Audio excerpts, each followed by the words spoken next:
लेके नई कोई जिंदगी आएगी सुबह, रोके हमें तो उड़ जाएंगे चीरे आसमां। लेके नई कोई जिंदगी आएगी सुबह, रोके हमें तो उड़ जाएंगे चीरे आसमां। बढ़ जा आगे छोड़ जा निशान सब हार के, भूल दर्द फूंकते जहां जंजीरें तोड़ते। Come on everybody sing with me।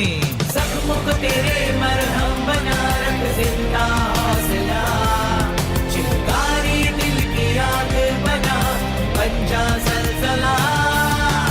जख्मों को तेरे मरहम बना रख जिंदा हौसला, चिंगारी दिल की आग बना बन जा सलसला।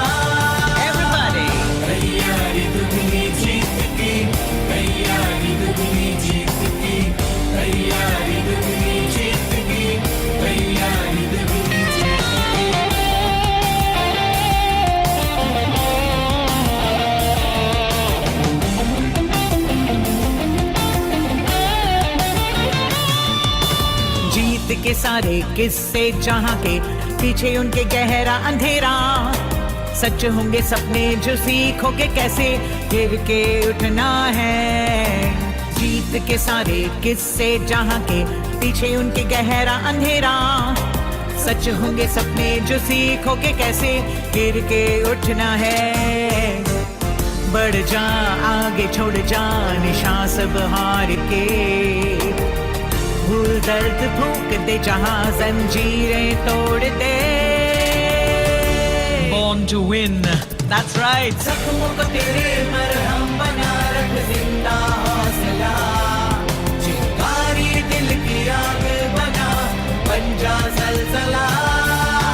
जख्मों को तेरे मरहम बना रख जिंदा हौसला, चिंगारी दिल की आग बना बन जा सलसला।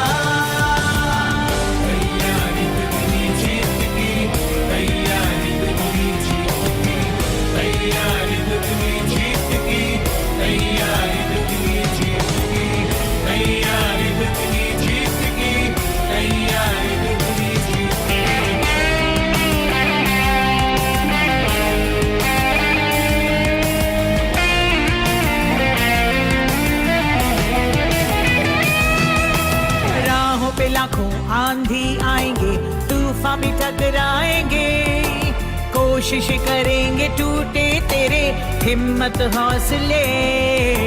राहों पे लाखों आंधी आएंगे तूफान भी टकराएंगे, कोशिश करेंगे टूटे तेरे हिम्मत हौसले। बढ़ जा आगे छोड़ जा निशान सब हार के, भूल दर्द फूंक दे जहां जंजीरें तोड़ के। Get your voices together, come on। जख्मों को तेरे मरहम बना रख जिंदा हौसला, चिंगारी दिल की आग बना बन जा सलसला।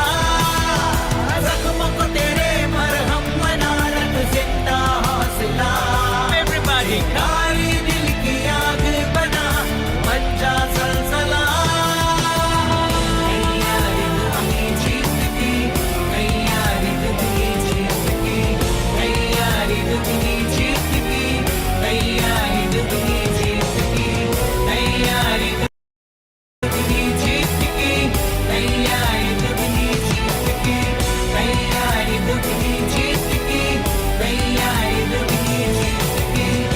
We will win it।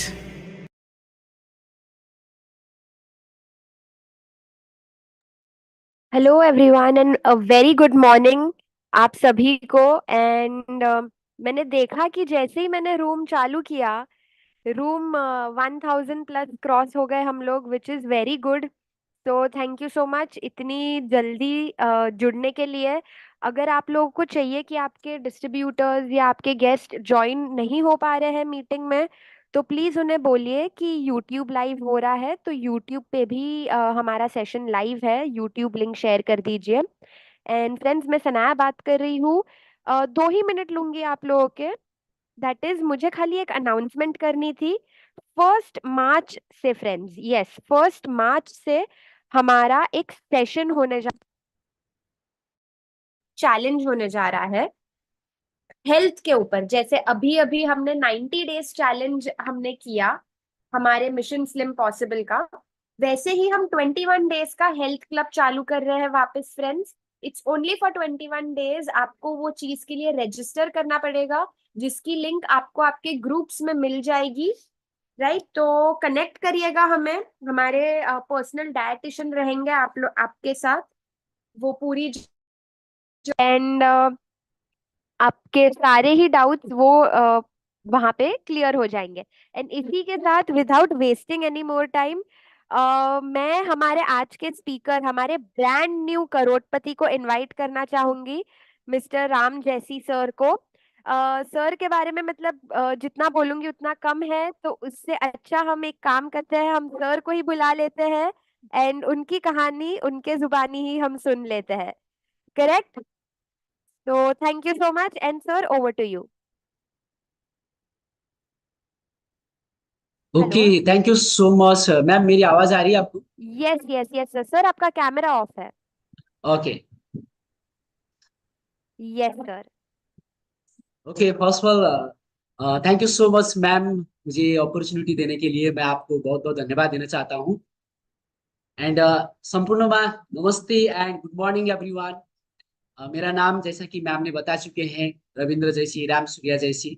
First of all तो मैं धन्यवाद देना चाहता हूँ मुझे आज ये वंडरफुल अपॉर्चुनिटी, मुझे मौका देने के लिए। Millionaires world wide founder Nilesh Patrawala sir and Deepal Patrawala ma'am को मैं दिल से शुक्रिया कहना चाहता हूँ। एंड धन्यवाद देना चाहता हूँ कि ऊपर वाले का जिन्होंने सृष्टि का रचना किया, धन्यवाद मेरे पेरेंट्स का। एंड धन्यवाद देना चाहता हूँ कि आप सभी का, क्योंकि मैम ने अभी बता चुकी है कि जैसा जूम रूम ओपन हुआ, मैं भी जैसा ओपन कर रहा था वैसा ही 1000 हो गए। अच्छा हो गया कि मैंने पहले ही वेटिंग में ज्वाइन किया था, अदरवाइज तो मुझे लगता है मैं भी ज्वाइन नहीं हो पाता था। राइट, तो थैंक यू सो मच ये प्यार के लिए, थैंक यू सो मच ये आप लोग की साथ सपोर्ट के लिए। मैं दिल से आप सभी का आभारी हूँ एंड धन्यवाद देना चाहता हूँ मेरे फ्रेंड्स। सो अब मैं ज्यादा टाइम को वेस्ट ना करते हुए मैं मेरी जर्नी को आज आपके सामने रखने की प्रयास करने जा रहा हूँ। मैं एक्चुअली बेसिकली नेपाल का रहने वाला हूँ। आज मैं इस कंपनी में ड्यू सिटी रैंक में हूँ। मैं आगे जाकर सारी चीज आपको बताऊंगा, मैं कैसे इस कंपनी में आज 10-30 में 3 साल के अंदर ड्यू सिटी बना। तो आप लोग तैयार हैं? Yes ready? तो आप लोग कमेंट कर सकते हैं, चैट बॉक्स में लिख सकते हैं, या आप लोग यूट्यूब में हैं तो आप यूट्यूब में भी कमेंट कर सकते हैं यस करके। सो मेरा छोटा सा कंडीशन क्या है ना, एक्चुअली बहुत सारे लोग मीटिंग को ऑन तो करते हैं, चाहे जूम में हो चाहे यूट्यूब में हो, और बगल में जाके वो क्या करते हैं, चैटिंग, राइट, इन सब चीज में बिजी हो जाते हैं। सो मैं आप सभी से रिक्वेस्ट करूंगा, मेरे पास 50 से 55 मिनट का ही टाइमिंग है। हाँ, 55 से जो 50 मिनट का टाइमिंग है, मैं नहीं बोलूंगा कि इतने में आपकी जिंदगी बदल जाएगी, राइट, ये नहीं मैं नहीं कह सकता हूं। पर माय फ्रेंड्स, अगर आप दिल और दिमाग से 50 से 55 मिनट अगर आप इस मीटिंग को सुनते हैं, जिंदगी तो नहीं बदलेगी, पर जिंदगी कैसे बदलती है वेस्टीज में, ये आपको आज जानने को मिलेगा। सो तैयार है? सो thank you everybody, thank you so much. बहुत सारे देश से मुझे अभी इस मीटिंग को देख रहे हैं, बहुत सारे कंट्री से मैसेज कर रहे हैं। So thank you so much, lots of love all of you, thank you. So अब हम शुरू करते हैं जर्नी को। मैं नेपाल का हूं, मैंने बता चुका हूं, कैलाली डिस्ट्रिक्ट में मैं पैदा हुआ था। सो यहाँ पे आप देख सकते हो मेरी तस्वीर को, जब मैं छोटा था, ऐसे तो बचपन से मैं हैंडसम था, राइट। तो यहाँ पे आप देख सकते हो आगे जो बैठा हूँ, एक्चुअली ये ही मैं हूँ। दिखाई दे रहा है आप लोग को? यस। एक हिल्स एरिया है माय फ्रेंड्स, जहां से तराई में आने के लिए भी ना 7 to 8 या 9-10 आवर्स तक हमें पैदल आना पड़ता था। ऐसे पहाड़ में, ऐसे एक लोअर फैमिली में, लोअर क्लास फैमिली में मेरा जन्म हुआ था। यहाँ पे आप देख सकते हो मेरे पिताजी है, मेरी माँ है, और यहाँ पे मेरे सिस्टर लोग हैं, एंड यहाँ पे भाई है छोटा वाला, दमन को आप जानते हैं बहुत सारे लोग। ये मम्मी का गोद में बैठा हुआ है, राइट। एंड यहाँ पे आप देख सकते हो कि जो मेरा गांव है, ये मेरा घर है, आप यहाँ पे देख सकते हो। मैं कोई बड़े फैमिली से नहीं हूँ, राइट। मैंने पहले ही बता दिया कि मैं एक निम्न वर्गीय परिवार से हूँ। यहाँ पे खेती पाती ही, हम खेती पाती करते थे।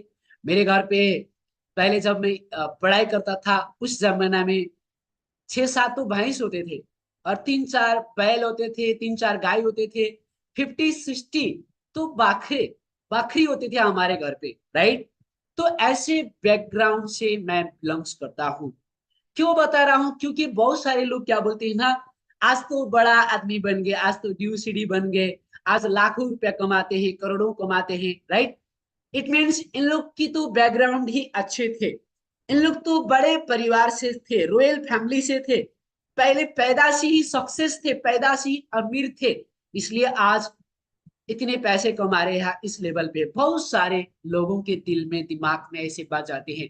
इसलिए जरूरी था कि मेरे बैकग्राउंड, जो मेरा बैकग्राउंड था, वो बैकग्राउंड आप लोग के सामने रखने के लिए, राइट।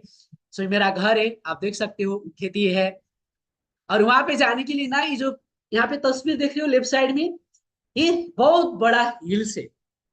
और जो यहाँ पे है मेरा भाई है दमन, राइट। और आज मुझे डीओसीडी बनने में सबसे बड़ा किसी का हाथ है माय फ्रेंड्स, इस लेवल तक पहुंचने के लिए तो मेरा भाई का हाथ है, राइट।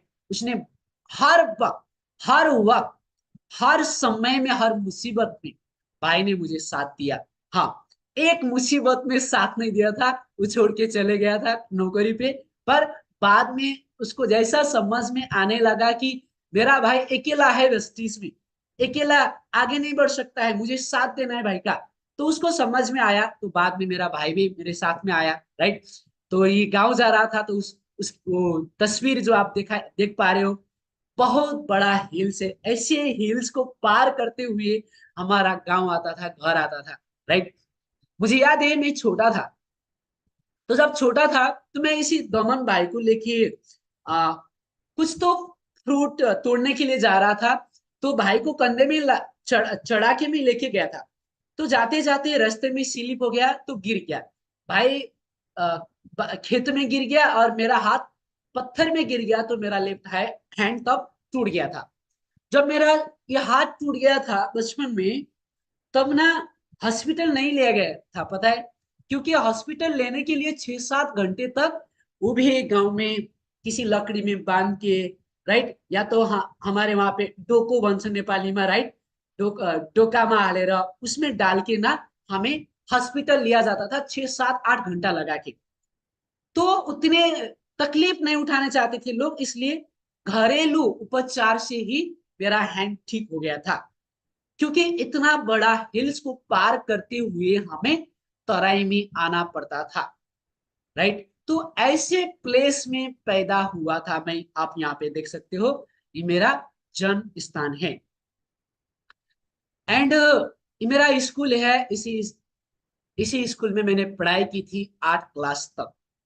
जब मैं स्कूल जाता था माय फ्रेंड्स, तो पढ़ने के लिए जब जाता था ना, राइट, तो सुबह उठ के सबसे पहले तो मुझे जंगल में जाके घास काटना पड़ता था। शायद इस मीटिंग में आज मेरे गांव से भी कुछ लोग होंगे, मेरे बड़े भाई होंगे, मेरे बहन लोग होंगे, राइट, मेरे भतीजे लोग, बहुत सारे लोग मेरे गांव से, मेरे भांजा लोग हैं, और भी कुछ लोग होंगे जो मुझे जानते होंगे, राइट। शायद उन लोग कमेंट भी करेंगे। तो जब मैं स्कूल जाता था ना, तो सुबह उठ के पहले तो मैं जंगल जाता था, पता है। जंगल में जाके या तो लकड़ी काटना होता था, दाउरा भन्छन्, राइट, या फिर मुझे घास काटना पड़ता था, या फिर मुझे सोतर काटना पड़ता था, जो भैंस के लिए यूज किया जाता था, गोट में। तो सुबह मैं जंगल पे गया और वहां पे घास काटा, या फिर कुछ ना कुछ काम किया, फिर घर पे आया, फिर खाना खाया, फिर स्कूल गया। या फिर इसमें ये भी करता था मैं, सुबह उठ के बहुत सारे बकरी होते थे, मैंने पहले भी बताया मेरे घर पे 50+ बकरी होते थे, और उन बकरी को लेके ना हम जंगल छोड़ के आते थे, गाय को, गोरू को एंड बकरी को लेके जंगल छोड़ते थे, फिर घर आते थे, कुछ घास लेके या लकड़ी लेके घर आते थे, और उसके बाद फिर मैं किताब लेके स्कूल पढ़ने जाता था। खाना खाने का भी टाइम नहीं होता था, क्योंकि मेरे घर से भाग के दौड़ के गया तो स्कूल 5 मिनट में पहुंच जाते थे। तो जब इंटरवल का टाइम होता था, ऑलमोस्ट टाइमिंग मैं इंटरवल की टाइमिंग में घर पे आके सुबह का भोजन करके फिर आपस मैं स्कूल चले जाता था, राइट। ऐसे करके करते करते माय फ्रेंड्स, मैं 8 क्लास तक मेरे गांव के इस स्कूल में पढ़ाई किया। ऐसा क्यों करना पड़ता था, आपके मन में सवाल होगा, राइट। क्योंकि मेरा फैमिली बड़ा था, मेरे 5 सिस्टर थी और 4 ब्रदर, 9 थे, राइट। और घर पे गाय भैंस इतने ज्यादा थे, और सभी लोगों को हमें अपनी पढ़ाई खर्च इन सारे चीज के लिए काम करना पड़ता ही था, हमारे पास कोई और ऑप्शन नहीं था, राइट। और मैं 8 क्लास तक भी, तब जब पढ़ाई कर रहा था ना, तब भी मेरे पास पैसे नहीं होते थे, राइट। क्योंकि हम किसान किसान के परिवार से हैं, राइट। तो हमारा कोई बड़ा बिजनेस नहीं था, मेरे घर पे किसी का नौकरी नहीं था, तो हमें बहुत डिफिकल्ट हो जाता था कि सरकारी स्कूल में किताब खरीदने के लिए भी, ड्रेस कोड यूनिफॉर्म खरीदने के लिए भी। तो मैं क्या करता था पता है, मेरे घर के मेरे घर के आगे ना, यहाँ पे आप देख पा रहे हो ऊपर, यहाँ पे ऑरेंज की पेड़ है, सुंदर है, राइट। नाशपाती हो गए, आरू पोखरे हो गए, ऐसे बहुत सारे पेड़ थे। यहाँ पे आप देख सकते हो मेरे जन्म स्थान के नीचे बहुत सारे सुंतले हैं। तो इन सुंतरे को लेकर मैं 7-8 घंटा हम किसी उसमें डाल के, राइट, 30 केजी 40 केजी का वेट बोक के हम लोग कितने दूर जाते थे पता है, 7-8 घंटा उस पहाड़ को पार करके हम तराई जाके उसको सेल करते थे बाजार में, उसको बेचते थे, फिर उसी से आए पैसे से हम अपने घर का खर्चा, कपड़े, स्कूल का फीस, राइट, इन सब चीज इसी तरह से हम चलाते थे। या फिर हम लोग बकरी को बेचते थे, मुर्गी को बेचते थे। ऐसे ही करके हम हमारी जिंदगी गुजारा को चला रहे थे, राइट। तो ऐसा करते करते मैं 8 क्लास तक मैं मेरे स्कूल श्री भैरव माला माध्यमिक विद्यालय में मैंने पढ़ाई किया था। उसके बाद माय फ्रेंड्स, जब मैंने पढ़ाई किया 8 क्लास तक, एंड उसके बाद 9-10 पढ़ने के लिए मेरे गांव में स्कूल नहीं था, और मुझे सिटी तराई में जाना पड़ता था, राइट। और मुझे तराई में जाके पढ़ने के लिए मेरे पास पैसे नहीं होते थे। जैसे तैसे मेरे घर वाले ने अरेंज किया, और मैं तराई में आया, दूसरे के घर पे रहता था। शुरुआत में हमारा घर भी नहीं था तराई में, राइट। मैं आंटी लोगों के, अंकल लोगों के घर पे रहता था। तो धीरे धीरे हमारा छोटा सा घर बन गया था, मेरे पापा जी ने घर बना के गए थे, राइट। एंड उसके बाद मैं पढ़ने तो गया है, 9-10 मैं बोर्डिंग स्कूल में पढ़ा था। एंड सर्वदेव विद्या मंदिर करके मेरे गांव में स्कूल था, उसी स्कूल में मैंने 9 और 10 तक पढ़ाई किया। जब 9-10 तक मैंने पढ़ाई किया फ्रेंड्स, और मुझे काफी चैलेंजेस आए। क्यों? क्योंकि तब जब मैं 10 क्लास में पढ़ रहा था, मैं छोटा ही था, एंड उसी वक्त मेरे पिताजी का डेथ हो गया, और मेरे घर पे अब कमाने वाले और कोई नहीं थे, और जिम्मेवारी सारे मेरे सर पे आ गए थे। क्योंकि मेरे भाई लोग थे, शादी कर लिए थे, उन लोग को अपने परिवार को देखना था, लोग इंडिया में रहते थे, फैमिली को लेके इंडिया में रहते थे, राइट। तो मेरे पीछे सिस्टर लोग थे, मेरे मेरे आगे के सिस्टर थे, और मेरी मम्मी थी, राइट। इन सबको देखना पड़ता था मुझे, और मुझे कुछ आइडिया ही नहीं था, क्योंकि हम तो पहाड़ में पैदा हुए हैं, राइट। हमें घास काटना आता था, हमें बैल उकरना आता था खेत में, राइट। हमें धान काटने आता था, रोपने आते थे, कृषि का हर चीज हमें आता था। हमें पत्थर को तोड़ना आता था, पर मुझे बिजनेस करना या नौकरी करना, पैसा कमाना, इन सारे चीज हमें कुछ नहीं आता था, क्योंकि ना मेरे पास मोबाइल फोन था, ना हमारे गांव पे टेलीविजन था, ना हमारे गांव पे बिजली था, ना हमारे गांव पे मोटर बाटो था। राइट। अभी भी मेरे गांव में बिजली नहीं है, अभी भी। आप सोचिए, जहां पे मैं पैदा हुआ ना, यहाँ पे अभी तक भी वहां पे बिजली नहीं गया है।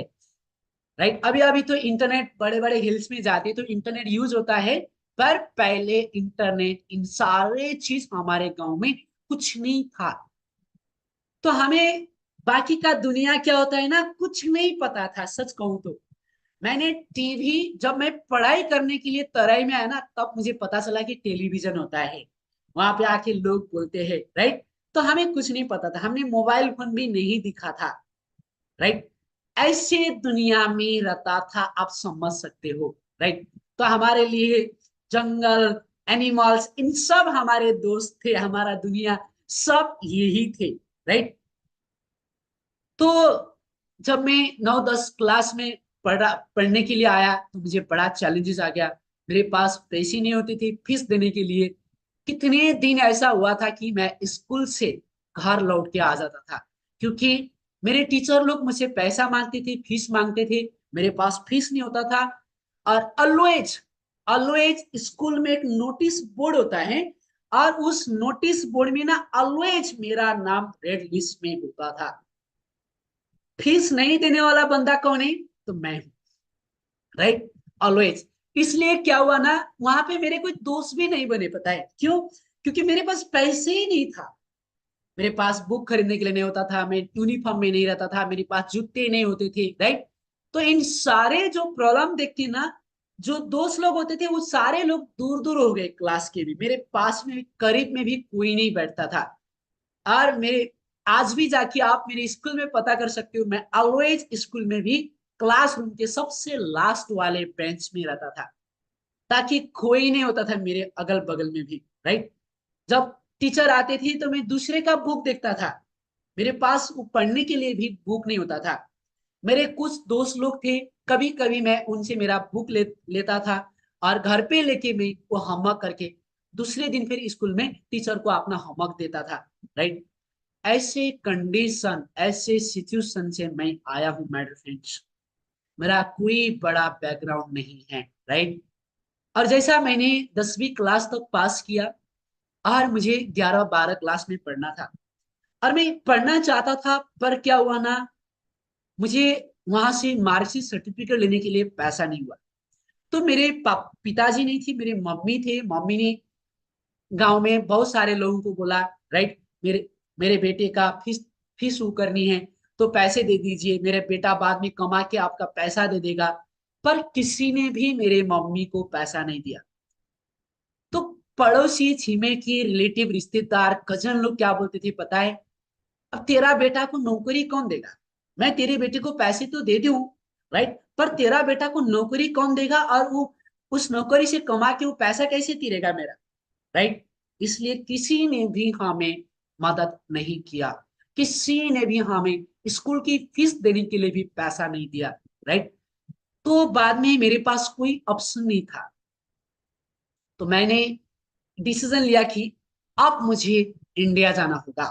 तब मैं इस 10 क्लास का एग्जाम दिया, पास हो गया था, सर्टिफिकेट लेने का पैसा नहीं था, और मैं चले गया इंडिया, हरियाणा आ गया।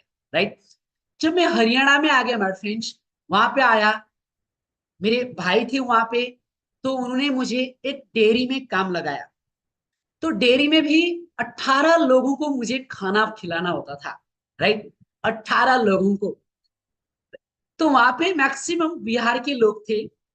एंड बुरा मत मानना, राइट, एक इंसान ना, सच कहूं तो उस टाइम में 10 रोटी, 12 रोटी, 15 रोटी खाते थे उन लोग, पता है? तो मुझे खाना बनाना नहीं आता था। मेरे भाई ने वहां पे जबरदस्ती काम पे लगा दिया। वो बोला कि अब मैं मेरे कमरे में नहीं रह सकता हूँ, मेरे सेठ चिल्ला रहा है, इसलिए अब तुझे कहीं ना कहीं जाके कुछ ना कुछ करना ही पड़ेगा। तो वहां पे भैंस का डेयरी था बड़ा वाला, एंड 20-25 भैंस थे। वो भैंस को धोना होता था, उनकी गोबर को उठाना होता था। राइट। और वहां पे जो काम करते थे डेयरी में, उनको भी खाना बना के खिलाना होता था। तो ऐसा काम करता रहा, करता रहा। और मेरा सैलरी 1,000 रुपया था। कितना था? 1,000 मेरा महीने का इनकम था।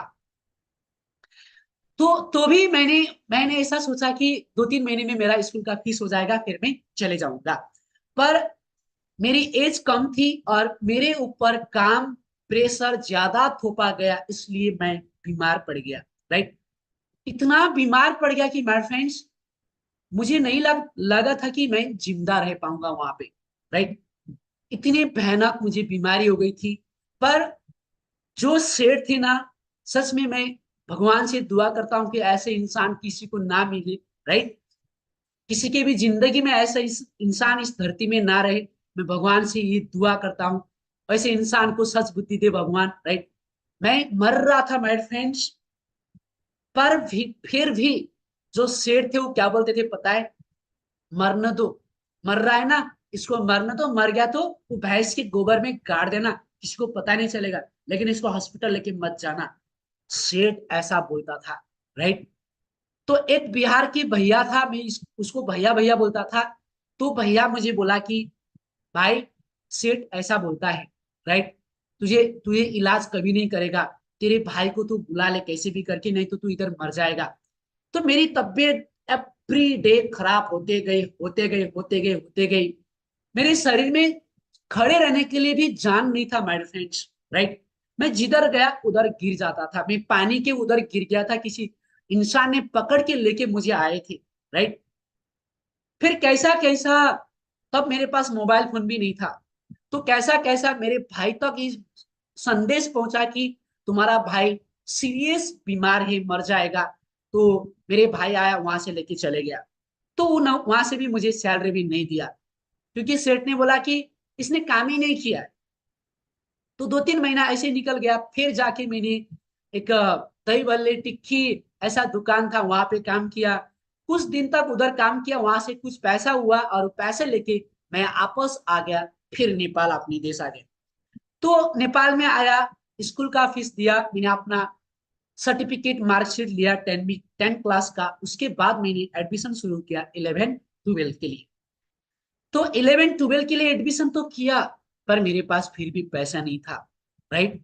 तो मैंने सर को बोला कि सर, जैसा मैं पास हो जाऊंगा ना, तुम मुझे यकीन कीजिए, मैं फीस दे दूंगा कैसे भी करके, पर मुझे अभी पढ़ना है, प्लीज मुझे पढ़ना है, मैं आपके पैर पड़ता हूँ करके। तो सर को बोला, तो मेरा एडमिशन एडमिशन हो गया और मैंने 11 पढ़ा। फिर उसके बाद मैंने 12 पढ़ा। जब मैं पढ़ने के लिए जाता था ना, तब भी मेरे पास साइकिल भी नहीं होता था। साइकिल तो था, पर साइकिल में वो पंचर था, वो नहीं बना पाता था। टायर वो टूट गया था, वो नहीं बना पाता था। चैन टूट जाता था, वो नहीं बना पाता था। इसलिए मैं सुबह कभी कभी 3 बजे 4 बजे उठ के पैदल जाता था +2 पढ़ने के लिए। राइट। और हमारे वहां पे गांव में ना इतने गुस्से होते ना, वो इतने तेज होती है कि हाथ पैर नहीं चलते थे ठंडी से, पता है। राइट। ऐसे टाइमिंग में बिना ड्रेस कोड का एक टी शर्ट होता था या एक शर्ट होता था, हाफ पैंट होता था, मैं स्कूल कॉलेज आता था। राइट। तो गया, +2 तक मैंने पढ़ाई की, एग्जाम दिया। तो उसके बाद रिजल्ट आया। फिर मेरे पास प्रॉब्लम क्या था? वही प्रॉब्लम था, पैसे का। तो मैं बैचलर पढ़ने चाहता था। उसके बाद मैं स्कूल में गया, मेरा सर्टिफिकेट नहीं मिला, मार्कशीट नहीं मिला। एंड मैंने आके गांव में फिर अपने रिश्तेदार को बोला, रिलेटिव को बोला, पर किसी ने भी मुझे पैसा नहीं दिया। ज्यादा भी नहीं था, 5-7 हजार ही था। पर वो 5-7 हजार पैसा भी मुझे नहीं मिला माय फ्रेंड्स। राइट। तो उसके बाद मैंने नौकरी ढूंढा, बहुत कोशिश किया नौकरी करने के लिए, क्योंकि मेरी मम्मी बहुत प्रेशर में रहती थी। मेरी हालत देख के ना मम्मी हर बार रोती थी। राइट। तो मुझे बुरा लग रहा था। धीरे धीरे मैं, क्योंकि थोड़ा बड़ा होते जा रहा था, मुझे समझ में आने लगा। तो मैं 30 बार जाता था काम ढूंढने के लिए, पर कहीं भी किसी ने मुझे काम नहीं दिया। राइट। तो ऐसे ही मैं टूट चुका था अंदर से। पढ़ने तो चाहता था, नहीं पढ़ पा रहा था। मेरे दोस्त लोग सब स्कूल कॉलेज चले गए थे, पर मैं नहीं जा पा रहा था। फिर घर 20 बार काम पे जाता था, घर पे आता था, फिर रात भर रोता था। सच कहूं तो मैं 1 साल 2 साल तक तो ना, मैं मुझे लगता है कि मैं सोया ही नहीं होगा, सच में। राइट। और मेरे जो बाल है ना, ये मैं जब सोता नहीं था तभी मेरे बाल गिरने लगे थे छोटी उम्र में ही, क्योंकि मैं रात भर रोता था, रात भर रोता था। दिस भर काम खोजने ढूंढने जाता था, नहीं मिलता है, फिर घर पे आया, फिर सोचता था अब मुझे क्या करना चाहिए, राइट। मैं पढ़ना चाहता हूं, मैं कैसे पढूं? मेरे पास कोई विकल्प नहीं होते थे, खाने के लिए भी नहीं होता था, राइट। एंड मेरे वहां पे एक आंटी थे, अभी तो वो भी इस दुनिया में नहीं है, भगवान सबके आत्मा को शांति दे। मैं वहीं वहां वहां पे रहता था, उनके पास से वो खाना बनाते थे, मैं छुपक छुपक के जाके ना वहां से दाल चुरा के, सब्जी चुरा के, राइस चुरा के मैं घर पे लेके खाता था, राइट। ऐसे बहुत टाइम्स मैंने निकाला हूँ माय फ्रेंड्स, क्योंकि मुझे खुद को खाने के लिए भी नहीं होता था, आप सोचिए, राइट। ऐसी सिचुएशन से मैं आज यहाँ आया हूँ माय फ्रेंड्स। फिर फिर क्या हुआ पता है? तो एक बार मैं कहीं से आ रहा था, एंड कजन के घर के बगल से मैं जा रहा था अपने घर पे, तो मेरी मम्मी मेरे रिश्तेदार के घर पे आई थी।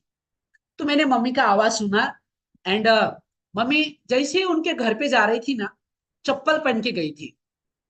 और मेरे रिलेटिव ने क्या बोला पता है? ये तुम्हारा जैसा झुपड़पट्टी नहीं है, ये घर है। उन्होंने क्या बोला? ये तुम्हारा जैसा झुपड़पट्टी नहीं है, ये घर है। चप्पल लेके ऊपर नहीं आने का, चप्पल नीचे रख के आने का। वो बात मैंने सुना, राइट, तो मुझे बहुत हर्ट हुआ, ईगो हर्ट हुआ माय फ्रेंड्स। और बहुत इमोशन हुआ मेरे अंदर, इमोशनल हो गया माय फ्रेंड्स, राइट। मुझे बहुत बुरा लगा उस टाइम जब मेरी मम्मी को किसी ने ऐसा कहा, राइट। तो मैं कुछ नहीं, मैंने सुना, मैं कुछ नहीं बोला। मैं सीधा घर पे गया, दरवाजा बंद किया, और मैं भगवान भगवान को याद करने लगे, अपने पिताजी को याद करने लगा।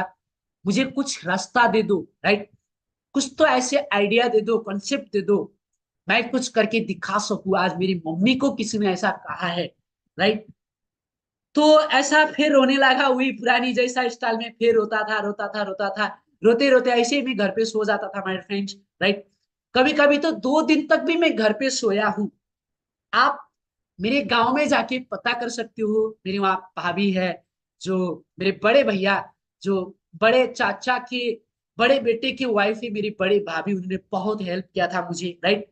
तो वो आके घर पे देखते थे। मैं कभी कभी 2 दिन तक घर पे, 2-3 दिन तक कुछ खाए पीना बगैर मैं सिर्फ रोते रोते सोया होता था माय फ्रेंड्स, राइट। तो आके मुझे जगाते थे, फिर घर पे लेके जाते थे, खाना खिलाते थे, फिर मैं घर पे आता था, राइट। ये कंडीशन में मैं छोटी ही उम्र में पहुंच गया था। पर करूँ तो क्या करूँ? मेरे पास कोई आइडिया नहीं था, राइट। तब मेरे मेरे पास कोई टेक्नोलॉजी नहीं था, तब मेरे पास ऐसे मोबाइल फोन नहीं थे, तब तब मैं ऐसे टेलीविजन इन सब चीज ऐसा स्मार्ट नहीं था माय फ्रेंड्स, राइट। मुझे कुछ नहीं पता था बाहर की दुनिया। तो उसके बाद में मैंने सोचा अब मेरे पास विकल्प क्या है। तो मम्मी जाती थी गांव में, पैसा मांगती थी, कोई नहीं देता था, घर पे आती थी। एक साइड में मम्मी रोती थी, दूसरा साइड में मैं ही रोता था, राइट। ऐसे ही करके कुछ टाइम तक हमने ऐसे ही निकाल दिया। तो बाद में मैंने सोचा भाई अब ऐसी जिंदगी मुझे नहीं जीनी है, राइट। ऐसी जिंदगी मुझे नहीं जीनी है। इससे अच्छा तो मैं भी जहां पे मेरे पिताजी गए हैं ऊपर, वहां पे चले जाऊं। तो मेरे दिमाग में ऐसे ख्याल आया। तो एक बड़ा सा मेरे घर के पीछे नदी था, मैं वहां पे नदी चले गया था। तो वहां पे नदी गया, मैंने सोचा अब मैं यहाँ से चले जाऊंगा एक नया दुनिया में, एक अपना नया संसार बना लूंगा, इस धरती में मुझे नहीं रहना है। तो ये सोच मेरे अंदर आ गई थी। तो जब गया ना, मैं उस उन सब चीज करने के लिए जब गया, जब मैं रेडी में अपने माइंड को सेट भी कर लिया था कि अब मुझे नहीं रहना है, तब ना मेरे दिमाग में एक ख्याल आया। क्या है पता है? मेरे दिमाग में ख्याल आया, बेटा तू तो चले जाए, ठीक है, चले जा, लेकिन तेरे भरोसा में जो जिंदा है ना, तेरे भरोसा में जो तेरे घर पे है, छोटे छोटे भाई बहन और बूढ़ी तेरी माँ है, उनका क्या होगा? मेरे दिमाग ने क्या बोला? तेरे छोटे भाई बहन का और तेरी माँ का क्या होगा, जो आज इतने हेपरे है, राइट, जो आज इतनी टक्कर दे रहे हैं। तेरे परिवार का क्या होगा? तू नहीं रहा, तू तेरे होते ही इन सब चीज हो रहा है, अगर तू नहीं रहा तो तेरे घर वाले को क्या होगा। तो मैं वहां से ना, कुछ मेरे अंदर कुछ अजीब सा हुआ और मैं रिटर्न आ गया। मैंने बोला नहीं, मुझे ये कल ये डिसीजन नहीं लेना है, राइट। मैं घर पे आया और मेरी मम्मी को बोला, मम्मी अब मैं इंडिया चले जाता हूँ, मैं मुंबई जाता हूँ, क्योंकि मुंबई में बहुत सारे लोग जाते हैं, बहुत पैसे कमा के लेके आते हैं। माँ अब तेरे सारे सपने मैं पूरा करूंगा, बस मैं मुंबई जाता हूँ। मम्मी रोने लगी, नहीं मत जा बेटा, मत जा मत जा, राइट, मैं अकेली हूँ, कोई नहीं है घर पे, तू मत जा, मम्मी बोलने लगी। मैं बोला नहीं माँ, मैं किसी भी हालत में भी मुंबई चले जाऊंगा। तो मुंबई में मेरे बड़े भाई रहते थे और मेरी सिस्टर रहती थी, मेरे जीजाजी रहते थे, राइट। तो वहां उनसे कांटेक्ट किया, तो मैं बोला मैं मुंबई आ रहा हूँ। तो उन लोग बोले आजा। तो जाने के लिए रेडी हो गया, पर जाने के लिए मेरे पास पैसे नहीं थे। फिर प्रॉब्लम किस में आ गया, फिर आपस पैसे में प्रॉब्लम आ गई माय फ्रेंड्स, राइट। तो फिर आपस गया तब ना 1,000 रुपया लगता था मेरे ख्याल से, 1,000 रुपया किराया लगता था, वो भी नेपाल का 1,000, तो इंडिया का 600-700 रुपया लगता था। तो 600-700 रुपया मेरे पास नहीं था। तो फिर कजन वाले के पास गया, दोस्त वाले के पास गया, पर मुझे किसी ने भी पैसा नहीं दिया। तो एक मेरे कजन सिस्टर थी, एंड मैं उनके घर पे गया। मैंने बोला दीदी तू मुझे पैसा देना है तो दे, नहीं तो मैं तेरे घर पे मर जाऊंगा, राइट। मेरी दीदी को मैंने ऐसा बोला था, तू मुझे 500 रुपया देना है तो दे, 500, नहीं तो मैं इधर ही मर जाऊंगा, मैं आपस नहीं जाऊंगा, मुझे कैसे भी करके तू पैसे दे। तो इतना जीत किया, उन सिस्टर के पास जाके इतना जीत किया ना माय फ्रेंड्स। तो उन्होंने कहां से मुझे 500 पैसा दिया। आने के लिए 1,000 रुपया लगता था, पर 500 रुपया मेरे पास हुआ। मैं बहुत खुश हो गया। मैंने सोचा मैं पैदल बम्बई पहुंच जाऊंगा।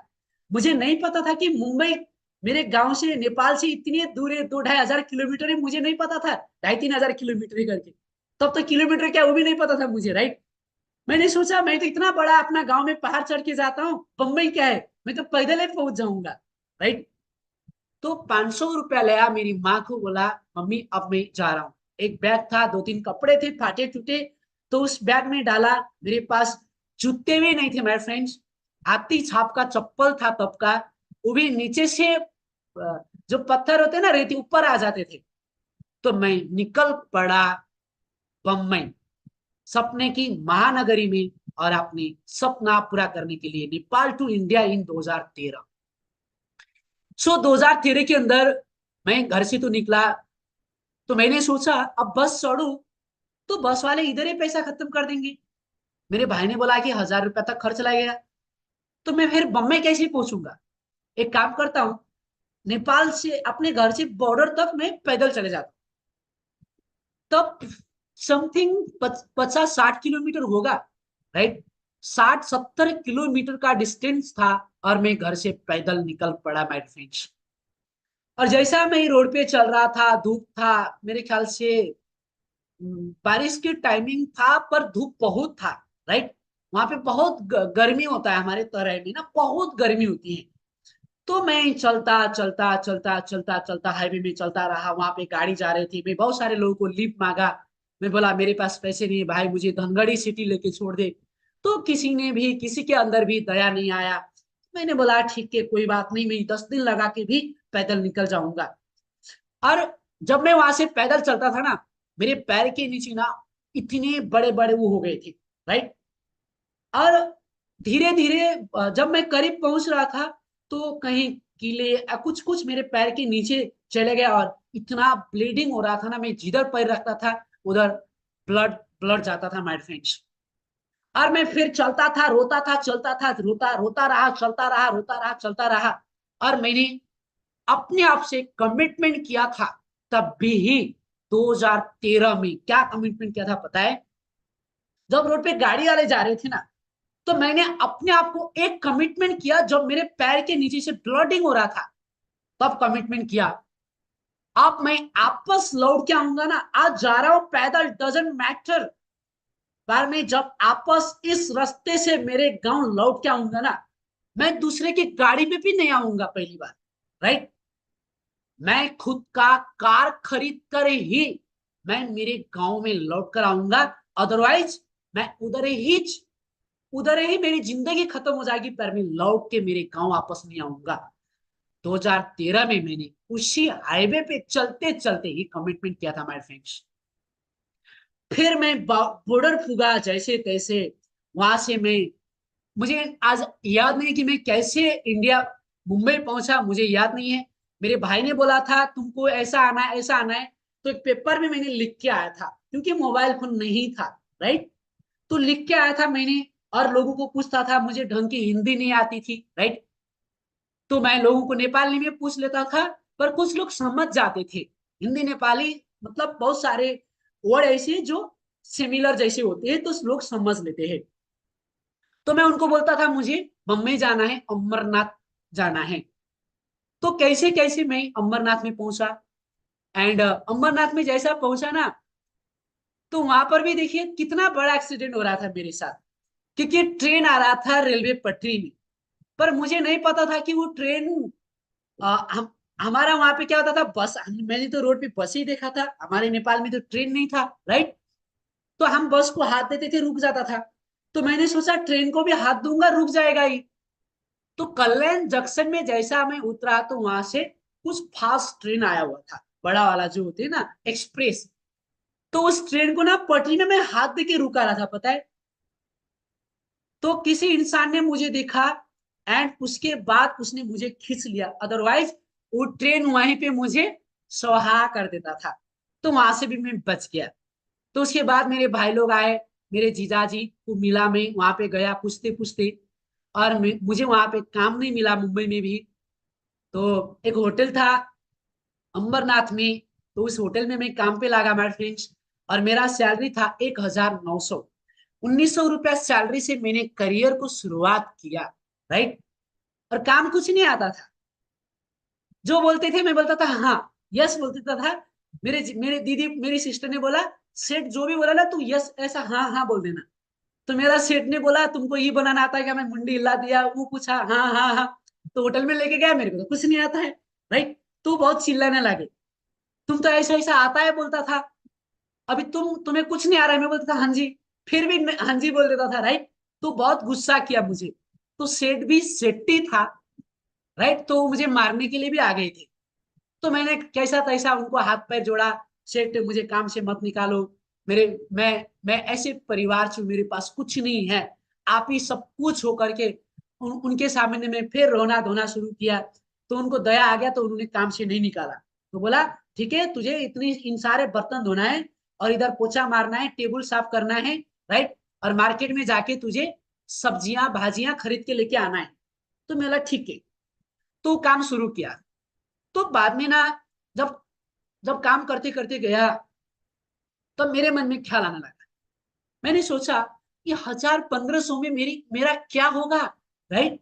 क्या होगा, मुझे तो घर बनानी है, और मुझे गाड़ियां खरीदनी है, क्योंकि मैंने कमिटमेंट किया था। घर क्यों बनानी, क्योंकि मेरी मम्मी को ऐसा कहा है किसी ने, राइट, तुम्हारा झुप्पड़पट्टी नहीं है, चप्पल लेके ऊपर मत आओ, नीचे रखो, राइट। तो मेरे दिल पे ना वो चुभ रहा था माय फ्रेंड्स, वो घुस रहा था मेरे दिल पे। तो मैंने सोचा इतनी सैलरी से क्या होगा, नहीं होगा। तो मैंने फिर कंप्यूटर पढ़ना शुरू किया, सॉफ्टीज करके अमरनाथ में कंप्यूटर क्लास था।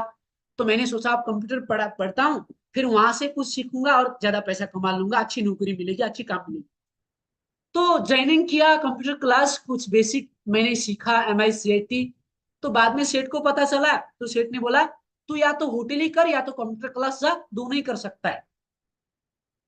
तो मैंने बोला मुझे पढ़ना है। तो सेठ ने बोला सॉरी, मैं काम में नहीं रख सकता हूँ। तो मुझे काम से वहां से भी निकाला दिया गया। तो फिर वहां से काम से निकाल दिया, पैसा नहीं आ रहा था, फिर पढ़ाई भी छूट गया मेरा, राइट। तो कंप्यूटर क्लास भी छूट गया। उसके बाद में फिर घर खाता में काम, मेरे मेरे भाई वहां पे कुकिंग का काम करते थे। तो उन्होंने बोला कि मैं दूसरी जगह जा रहा हूँ, तू मेरे पे आ जा। तो फिर उनके पास गया, वहां पे खाना वाना बनाता था मैं। MP इंजीनियरिंग कंस्ट्रक्शन में लोग काम करते थे, तो वहां पे कुकिंग का काम किया, राइट, कुछ दिन तक। फिर वहां से भी मेरा नौकरी चले गया। तो मैं सोचता था जिधर जाता हूँ मेरा नौकरी चले जाता है, राइट। और मैं जहाँ पे काम करता था ना फ्रेंड्स, मैं एक बात सोचता था, पता है, वहां पे लोगों को पूछता था आपको कितना टाइम होगा, लोग बोलते थे 5 साल 10 साल 20 साल। तो मैं सोचता था अरे माय गॉड, 5 साल 10 साल 20 साल में भी इनकी ऐसी हालत है, तो मेरी क्या होगी फिर, मुझे ये काम नहीं करना है। मेरा मन ऐसा बोलता था, ऐसे सोचते नौकरी भी छूट जाता था, राइट।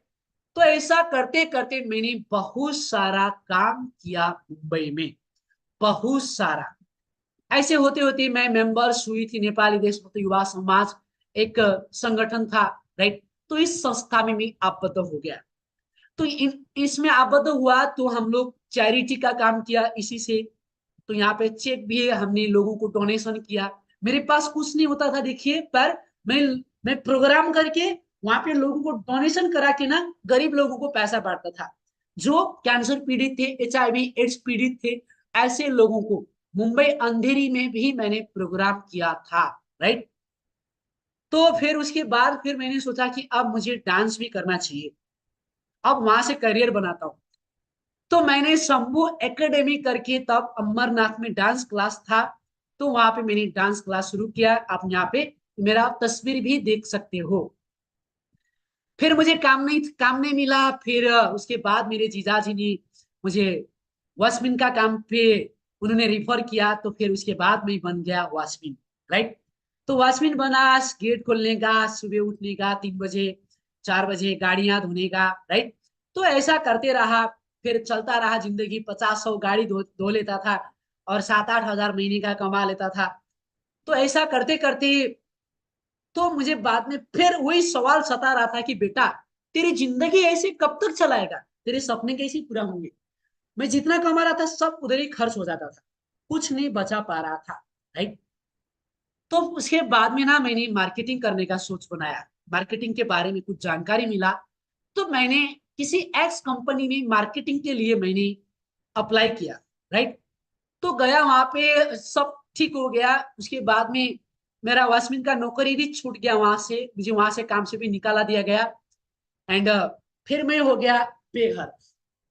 अब हो गया घर बार विहीन हो गया मैं, राइट। तो कभी किसी रिश्तेदार के पास जाता था, किसी ने 2-4 दिन रखा, किसी ने हफ्ता दिन 10 दिन। मैंने अमरनाथ से ठाणे तक जितने मेरे गांव के रिश्तेदार थे ना, सबके घर बिल्डिंग में जाके ना 2-4 दिन 5 दिन 10 दिन खा के पी के सो के आ जाता था। 2-4 दिन रखते थे उन लोग। उसके बाद बोलते थे भाई मेरे इधर सेठ चिल्ला रहा है, तू इधर से निकल जा। तो ऐसे टाइमिंग में मैं बहुत बार रोड में ही सोता था, राइट। जब बिल्डिंग में जाता था तो उन लोग अंदर गेट नहीं खोल देते थे और मैं बाहर ही सो जाता था। मैं अमरनाथ रेलवे स्टेशन में कितनी टाइम सोया हूँ, कल्याण रेलवे स्टेशन में कितना रात काटा हूँ, मैं ठाणे स्टेशन में सोया हूँ, मैं दादर स्टेशन में कितनी टाइम सोया हूँ, मैं बुरेली रेलवे स्टेशन में कितनी टाइम सोया हूँ, माय फ्रेंड्स, राइट। तो मार्केटिंग का काम था। उसके बाद मैंने जाके मेरे भाई को बोला, भाई ऐसा ऐसा काम है, यहाँ से हम अमीर बन सकते हैं। तो भाई ने बोला ठीक है तू आ जा। मेरा भाई तब मुलुंड में काम करता था, मैं उनके पास चले गया। तो भाई को समझाया, तो भाई ने बोला ठीक है तू अभी इधर ही रह। तो मैं बोला ठीक है, मैं तो बेघर था, तो खाने तो मिल गया कम से कम। तो भाई के पास रहने लगा। तो धीरे धीरे भाई मुझे रात को 3 बजे उठाता था और गाड़ी धोने के लिए लेके जाता था, और वहां पे मैं 30-40 गाड़ियां धोता था। तो बाद में ना मेरे हाथ पूरे खराब हो गए गाड़ी धोते धोते। मेरे हाथ में इतने बड़े बड़े क्या बोलते हैं ठेला, राइट, नेपाली में ठेला भनिन्छ नि, त्यो सब ठेलाहरू, राइट, मेरो मेरो हाथमा आयो। मेरे हाथ में इतने बड़े बड़े, तो मैं गाड़ी नहीं धो पाता था। मेरे भाई मुझे टॉर्चर करते थे कि तू बैठ के खा रहा है, मैं काम कर रहा हूँ, ऐसा नहीं होगा। तो मैं मार्केटिंग का काम था, दिस पर फील्ड में जाता था, लोगों के पास घर घर में जाता था। कोई मेरी बात नहीं सुनता था, मेरी हालत देख के कोई मेरे से बात ही नहीं करता था, माय फ्रेंड्स, राइट। तो ऐसे सिचुएशन हो गया था। बाद में एक दिन ऐसा हुआ कि मेरे भाई से झगड़ा हो गया। मैं सोया हुआ था रात को, समथिंग 1-2 बजे मेरा भाई घर पे आया। किसी किसी ने उनको भड़का दिया, राइट, तेरा भाई नौकरी नहीं कर रहा है, काम नहीं कर रहा है, तो उसको घर से निकाल दे। तो मेरा भाई ने आधी रात को बोला तू तेरा काम छोड़ेगा या घर छोड़ेगा। पहले तो मैं सीरियस नहीं लिया। तो बाद में फिर मेरा भाई जोर से चिल्लाया और मुझे मार के बोला, उसने बोला तू इधर से निकल रहा है या काम छोड़ रहा है, राइट। तो जब मुझे मार पड़ी तो मुझे समझ में आ गया कि भाई सीरियस मैटर है। तो मैंने सोचा कि मुझे ये वॉचमैन नहीं करनी है, मैं ऐसी जिंदगी नहीं जीना चाहता हूँ, मैं लाइफ में कुछ करना चाहता हूँ, राइट। इससे अच्छा है कि मैं सब छोड़ सकता हूँ, पर मैं अब बिजनेस कंसेप्ट जो मेरे दिमाग में आया है, मैं उसको नहीं छोड़ सकता हूँ। रात की 2 बजे की टाइमिंग था, एक कैरी प्लास्टिक का लिफाफा था, उसमें एक दो फाटे हुए कपड़े हुए थे मेरे, और वो कपड़े डाल के मैं वहां से निकल गया। मेरे भाई को बोला, भाई मैं सब छोड़ सकता हूँ, राइट, पर मैं सक्सेस पाने के लिए जिस चीज के लिए तड़प रहा हूं ना, मैं उसको नहीं छोड़ सकता हूँ। तो आधी रात को निकल गया। फिर उसके बाद माय फ्रेंड्स, मैं पूरा से पूरा बेघर हो गया, right. Didn't even have a house to sleep in. अब मेरे पास कहीं रहने के लिए भी जगह नहीं था, राइट। तो आप मेरी तस्वीर को यहाँ पे देख सकते हो, शरीफ, और इस तस्वीर को दिखाने के लिए, राइट, बड़ी में मेरे शरीर में एक्सरे करने की जरूरत नहीं था, तब पता है, राइट, पूरा बड़ी दिखता था बाहर से। मेरा वेट हो गया था 34 kg। मेरे कमर का साइज था 26 kg। क्योंकि मैं कितने रात नहीं सोया था, रोता था रोता था रोता था, राइट। और कितने दिन हो गए थे कि मुझे कुछ खाना नहीं मिल रहा था। तब मैं क्या करता था पता है, मैं कभी कल्याण स्टेशन, दादर स्टेशन, अंधेरी स्टेशन, बांद्रा स्टेशन पे आता था, क्योंकि लोगों की भीड़ होती थी ना। तो वहां पे मैं दिखता था, किसी का चिल्लर गिरा तो नहीं है, किसी का पैसा तो गिरा नहीं है, राइट। एक दो बार तो मुझे मिला 2 4 5 10 रुपया, तो वो पैसा लेके मैं पोड़ा पाव खाता था, राइट। और एक दिन खाता था, फिर 2 3 दिन तक कुछ नहीं मिलता था, माय फ्रेंड्स।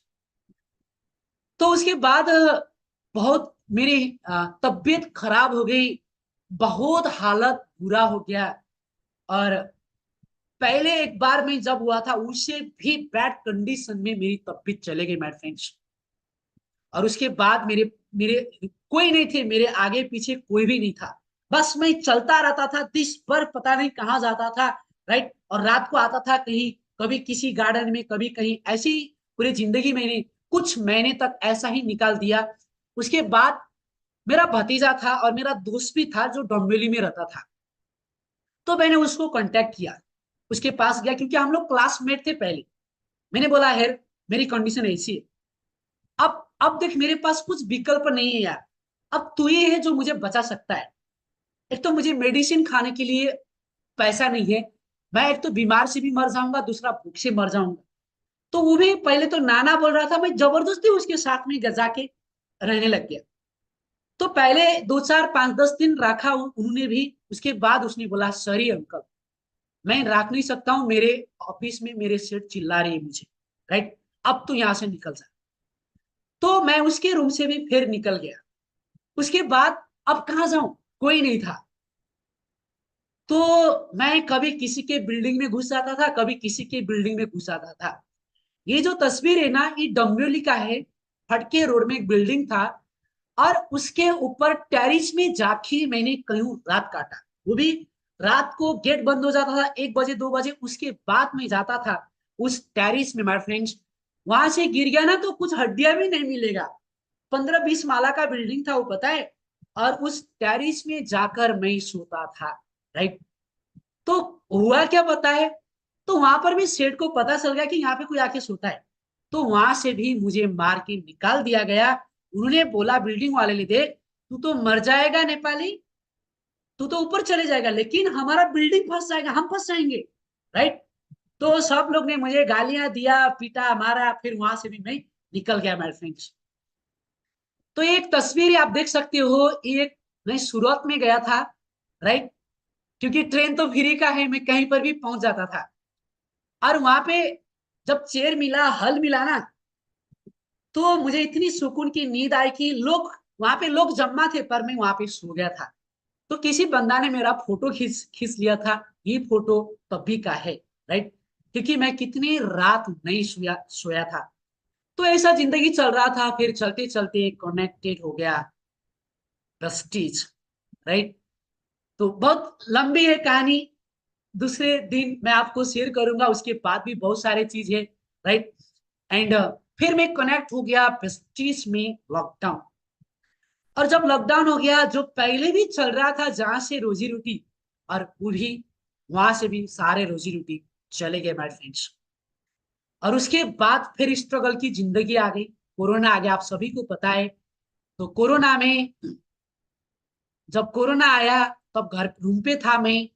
उसी टाइमिंग में मुझे एक मैसेज आया। आज मैं उनको गॉड मानता हूं, मेरे ग्रेट मेंटर, मेरे अपलाइन मिस्टर भूमिराज पात्या सर को धन्यवाद देना चाहता हूं।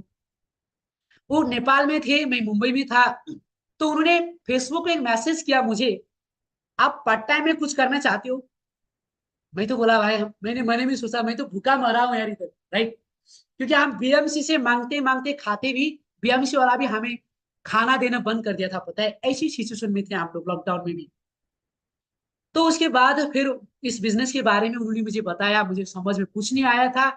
एक बात उन्होंने मुझे बोला, यदि आपके पास सपने हैं, 3 से 5 साल दे देना, आपके सपने पूरा हो जाएंगे। क्या बोले? 3 से 5 साल दे देना, आपके सपने पूरा हो जाएंगे। तो मैंने सोचा, मैं तो 9 साल से तड़प रहा हूं सपने पूरा करने के लिए, राइट? 9 साल हो गया था माय फ्रेंड्स, मैं गांव नहीं गया था, मैं मेरे देश लौट के नेपाल नहीं गया था, राइट? 9 साल के बीच में इतने मेरे घर पे एक्सीडेंट हुए थे, इतने घटने हो गए थे, राइट? मेरे सिस्टर लोग का शादी हो गया था, मैं नहीं गया। मेरे भतीजा का डेथ हो गया था कोरोना में, फिर नहीं गया। मेरे आंटी का डेथ हो गया था, अंकल का डेथ हो गया था, मैं फिर भी नहीं गया, राइट? क्यों? क्योंकि एक कमिटमेंट करके आया था, जब तक कार नहीं खरीदूंगा, भले यहीं पे खत्म हो जाऊंगा, लेकिन मैं आपस नहीं जाऊंगा करके। सो फ्रेंड्स, तो उन्होंने बोला कि सपने पूरा हो जाएंगे, मैं खुश हो गया। मैंने बोला मैं कुछ भी करने के लिए तैयार हूं, पर मेरे सपने पूरा होना चाहिए। तो उन्होंने मुझे कुछ कुछ बताया बिजनेस के बारे में, समझ में नहीं आया था मुझे। उन्होंने बोला प्रोडक्ट परचेज करनी है आपको, आईडी बनानी है। तो मेरे पास पैसा नहीं था। मैंने 5 या 10% इंटरेस्ट में मैंने कुछ पैसा लिया बैंगलोर से, राइट? तो उस टाइमिंग में मैं धन्यवाद देना चाहता हूँ कि मेरी सिस्टर लोग बैंगलोर में रहती थी, तो उन्होंने मुझे बहुत हेल्प किया। मैं मेरे बहन लोगों को बहुत धन्यवाद देना चाहता हूँ। वो नहीं होते थे तो शायद मैं नहीं होता था, उन्होंने इतना हेल्प किया मुझे, राइट? तो उनका लाख लाख रुपया मेरा कर्ज हो गया था सिस्टर लोगों के पास, फिर भी मेरे सिस्टर लोगों ने मुझे हेल्प किया तब, राइट?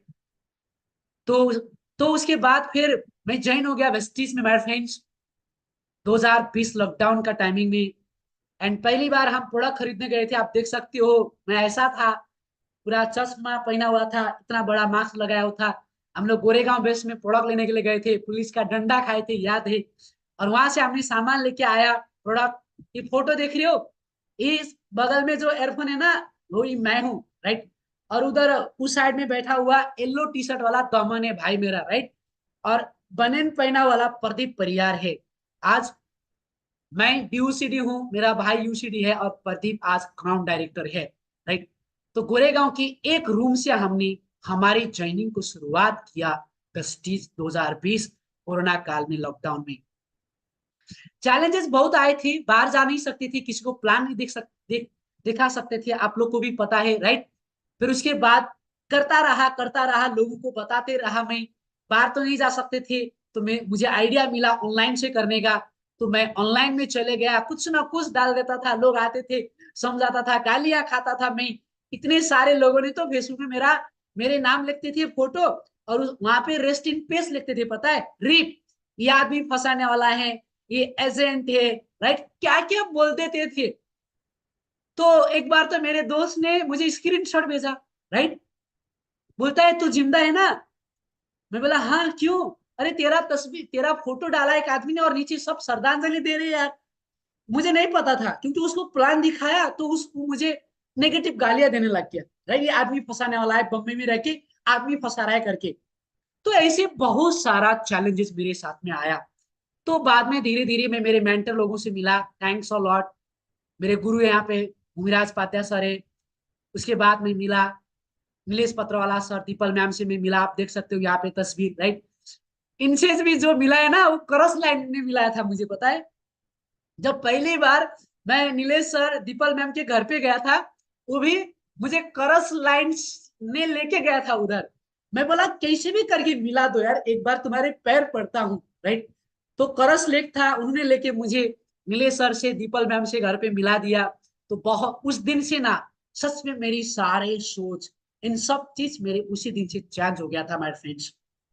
क्योंकि जब मैं नीलेश सर के घर पे गया ना, राइट, तो मैंने सोचा कि करोड़ों कमाने वाले इंसान इतने बड़े घर पे, मर्सिडीज कार है, सब कुछ है, पर इतने नॉर्मल थे ना, इतने नॉर्मल माय फ्रेंड्स। मैं सच में बहुत बड़ा फैन हो गया उस दिन।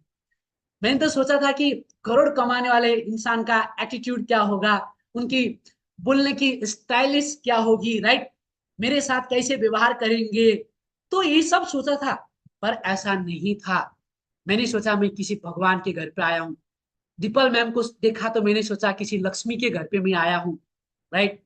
तो ऐसा उन्होंने व्यवहार मेरे साथ किया, मैं बहुत खुश हुआ और मैंने निर्णय किया कि अब मुझे इस इंडस्ट्री को कभी नहीं छोड़ना है, राइट। मरते दम तक मैं बस चीज ही करूंगा, मैं इसी टीम में करूंगा, मैं अपलाइन इन्हीं अपलाइन के साथ में करूंगा, चाहे कुछ भी हो जाए, क्योंकि ऐसे अपलाइन लोग नहीं मिलते हैं, राइट। तो फिर मैंने मेरी माइंड सेट हो गई। उसके बाद माय फ्रेंड्स, यहाँ पे आप देख सकते हो, मैं पहले महीने में ब्रॉन्ज बना था, फिर सिल्वर बना अगस्त 2020 में, गोल्ड बना जनवरी 2021 में, स्टार बना मार्च 2021 में, स्टार से मैं सीधा यूसीडी बना। मैं डायमंड क्राउन नहीं बना, 2 महीने में सीधा यूसीडी बना, लॉकडाउन में ही। एक दिन में ही 5 डायरेक्टर बनाया था मैंने, पता है, एक दिन में, राइट। वो आने वाले दिन में किसी दूसरी कहानी में बताऊंगा कैसे बनाया था। फिर यूसीडी से मैं बन गया टीसीडी 2022, और मैं 2023 अप्रैल में बन गया टीयूसीडी डबल यूनिवर्सल क्राउन डायरेक्टर। सच कहूं तो मैं लेवल के लिए काम ही नहीं किया था, मैं लोगों को आगे बढ़ाने के लिए काम करता था। मेरा लेवल कैसे अप होता था लॉकडाउन में मुझे नहीं पता चलता था, पता है, राइट। क्योंकि मैं इतना काम करता था ना, इतना काम। मेरे रूम पे ना खाना डाला रहता था, पर मैं खाता नहीं था। सुबह का ब्रेकफास्ट मैं रात के 1 बजे 2 बजे खाता था। इतना काम, सिर्फ काम काम काम, इतने प्लान। दिन में 100 150 लोगों को मैं प्लान देता था ऑनलाइन से, राइट, फेसबुक से माय फ्रेंड्स। तो करते करते फिर मैं डीयूसीडी बन गया वेस्टिज में, थैंक्स अ लॉट आप सभी को, कंपनी को, राइट। और मेरा पहला चेक था 11,000 रुपए का, आप देख सकते हो, फर्स्ट इनकम। और उसके बाद मुझे लेवल मेंटेन का आइडिया नहीं था, राइट, कैसे कैसे साइड करना है करके, क्योंकि मेरे अपलाइन नेपाल में थे, कोरोना उधर वो हुआ, वो गांव चले गए, उनसे भी कांटेक्ट नहीं हो पा रहा था मैं। मुझे ये साइड करना है, इन सब चीज नहीं आइडिया था।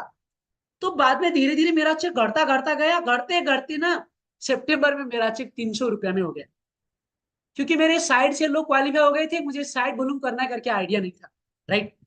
तब मुझे एक लाइन याद था, वक्त तो कितना भी परेशान कर ले मुझे, लेकिन याद रख किसी मोड़ पर हम भी बदल देंगे तुझे। क्योंकि मैं उस ग्राउंड लेवल से आया हुआ था, तो मैं इस लाइन को याद करता था और अपने आप को फिर मोटिवेट किया, फिर काम शुरुआत किया। करते करते मेरा हाईएस्ट चेक वेस्टिज में है 1 महीने का, आप यहाँ पे देख सकते हो, राइट, 4,79,650। हमारा देश का तो नेपाल को था लगभग 8 लाख को आसपास मुझा, ये मेरा हाईएस्ट 1 महीने का चेक है। तो उसके बाद यहाँ से फॉरेन ट्रिप मिली, आप देख सकते हो। मैं 2022 में फिर थाईलैंड गया, तो ये थाईलैंड का पिक्चर है, आप देख सकते हो यहाँ से।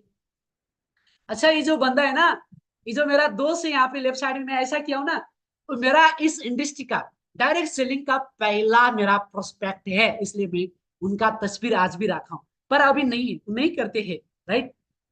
वो मेरा दोस्त है, उन्होंने भी मुझे बहुत हेल्प किया, मैं थैंक्स कहना चाहता हूँ। पर अभी वो बिजनेस नहीं करता। फिर उसके बाद मुंबई में न्यूज़पेपर था नेपाल का टॉप, जो सबसे पॉपुलर, उस न्यूज में मेरा आर्टिकल आया फिर, right.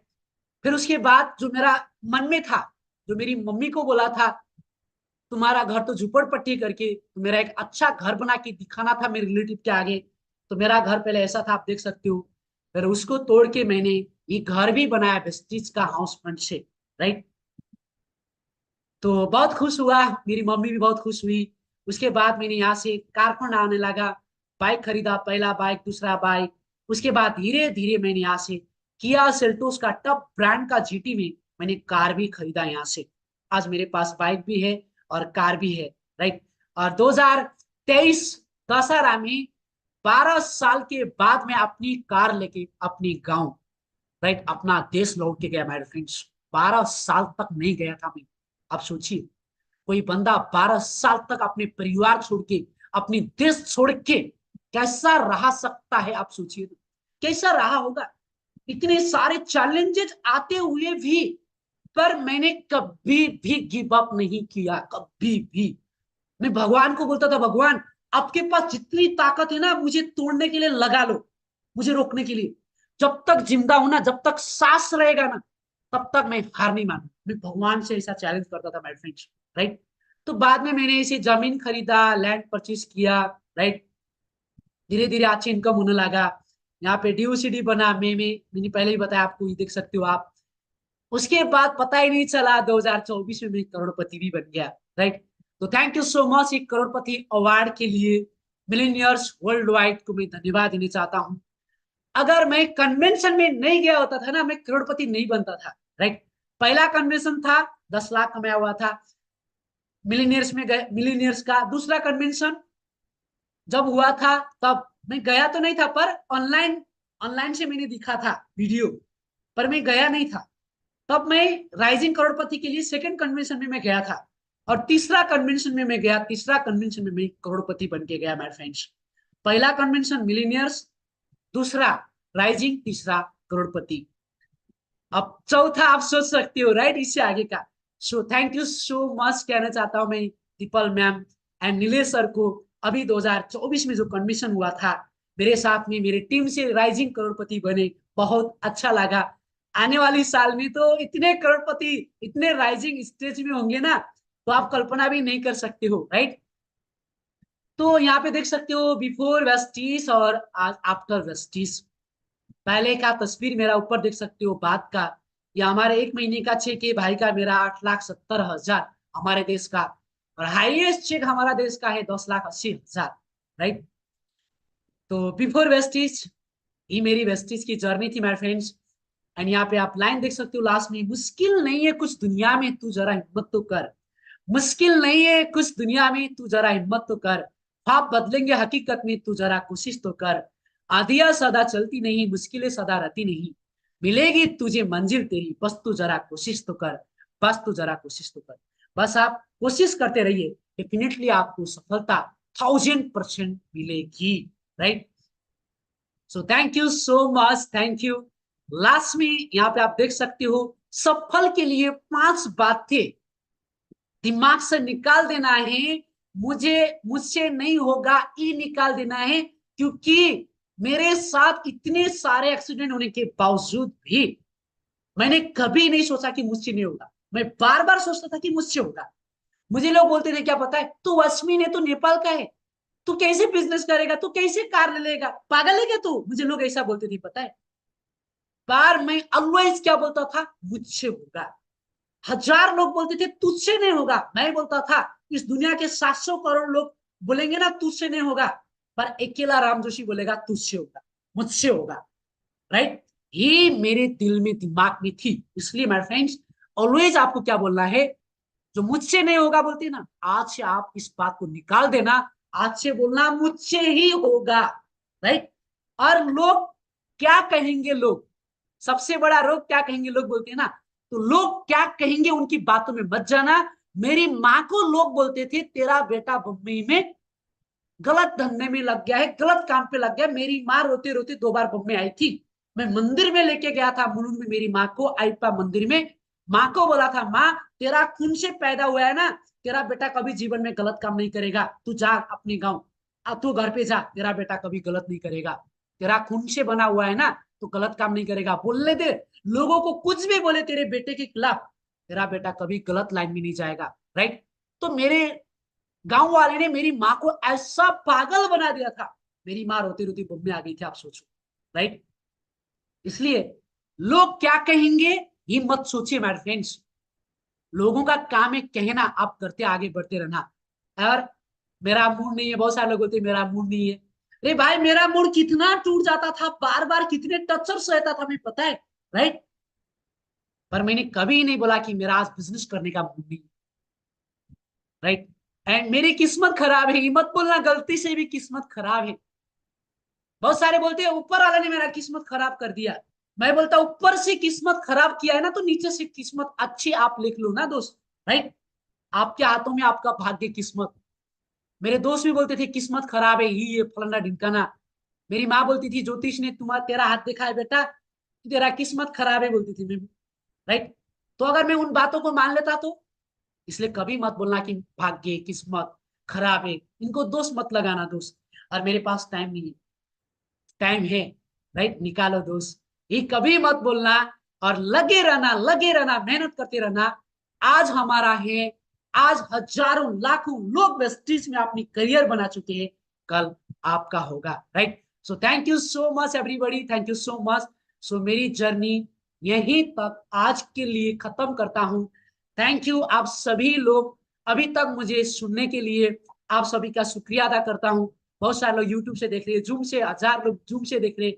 And thank you so much again my upline Bhumiraj Padhyay sir, and thank you so much my upline Vikas Padhyay sir, my upline Lokendra Bam sir, Tempa Sherpa sir, and millionaires world wide supporting system, and Deepal ma'am, Nilesh Patrawala sir, and thank you so much मेरे lovely entire team. आप सभी को बहुत बहुत धन्यवाद। Thank you so much ma'am, and मुझे मौका देने के लिए, and back to you, thank you.